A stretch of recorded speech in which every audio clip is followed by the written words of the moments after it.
Fa uns anys enrere recordo que em vaig fer un propòsit gairebé personal, que no l'he complert del tot, val a dir, però que el compleixo sempre que puc.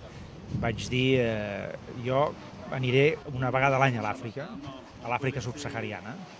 Recordo que això ho vaig dir quan era conseller en cap del govern de Catalunya i ho vaig dir perquè crec que Àfrica, en bona part, i aquesta Àfrica subsahariana és la gran oblidada. No? I per altra banda, quan mires el mapa del món, doncs si veus alguna part d'aquest món especialment tocat i que tens la sensació de que li costarà més de sortir-ne, és precisament aquesta Àfrica, l'Àfrica subsahariana. I per això em vaig fer aquest propòsit, no? Dir, escolta, jo, encara que només sigui testimonialment, o no només testimonialment, sinó per fer coses les que puguem, no? Per cridar l'atenció en aquest sentit, per fer-ho notar, per posar-ho a l'agenda, no? Perquè hi hagi una major sensibilització en aquest sentit. Jo una vegada a l'any aniré a un país de l'Àfrica subsahariana i intentaré doncs, fer coses en allà i a més doncs, aprendre també de les experiències que estan tenint aquests països africans. No? Ara ho he pogut fer aquest any 2008 al Senegal, un país que jo no coneixia, en conec d'altres de l'entorn del Senegal, però no aquest.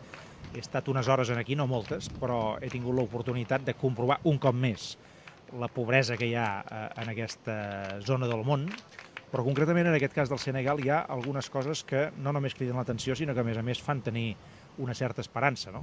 I és que hi ha una voluntat no només del govern, sinó d'una part de la societat, de allò que ells en diuen fixar la població, és a dir, de fet, aturar la migració. Allò que per nosaltres és la immigració, per ells és la emigració. Nosaltres a vegades ens queixem, i amb una part de raó, de que tenim molta gent de la immigració a casa nostra, no? I que això significa fins i tot una certa saturació. I és lògic que ho diguem això, perquè poc o molt això és un xoc de cultures molt fort i no sempre es pot, diguem-ne, assimilar al 100%, no? I la gent hi veu problemes amb tot això, i de fet hi són, no? Ara, quan et trasllades aquí, quan vens, per exemple, al Senegal, aleshores veus que per ells la emigració, el que la gent surti, sobretot la gent jove, també és un gran problema, o no només també, és un problema molt pitjor que per nosaltres, no? En el sentit que ells fins i tot aquí hi perden molt sovint doncs, simplement la gent, que és la principal riquesa d'un país. Avui, per exemple, he estat amb una associació que en diuen de la Mère Courage, de la Mare Coratge, una dona de 50 anys, 51 anys, que va perdre un fill de 26 amb un caiuco mentre feia la travessa de les Canàries. No?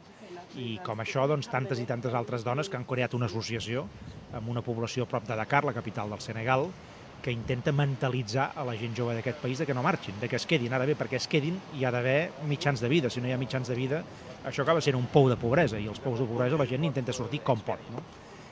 I en aquest sentit, doncs, fins i tot el govern del Senegal en aquest moment té un programa de fixació de gent a través de noves activitats agràries, no? L'agricultura, la ramaderia. Hi ha països que hi estan cooperant, un d'ells és l'estat espanyol, Catalunya també, d'una forma o d'una altra hi participa. Jo crec que això són símptomes d'allò que en podríem dir esperança de cara que aquesta gent se'n puguin sortir. I no cal dir que si ells se'n surten, poc o molt ens en sortim tots, no? Perquè al final, per molt que cadascú de nosaltres tinguem la nostra identitat, i és bo que la tinguem, i la de les nostres cultures, i és bo que la tinguem, i de la nostra pròpia persona, i és bo que la tinguem, no podem oblidar que també, en definitiva, hem de tenir una cultura universal, no? I en aquesta cultura universal, si gent com aquesta se'n surt, poc o molt ens en sortim tots.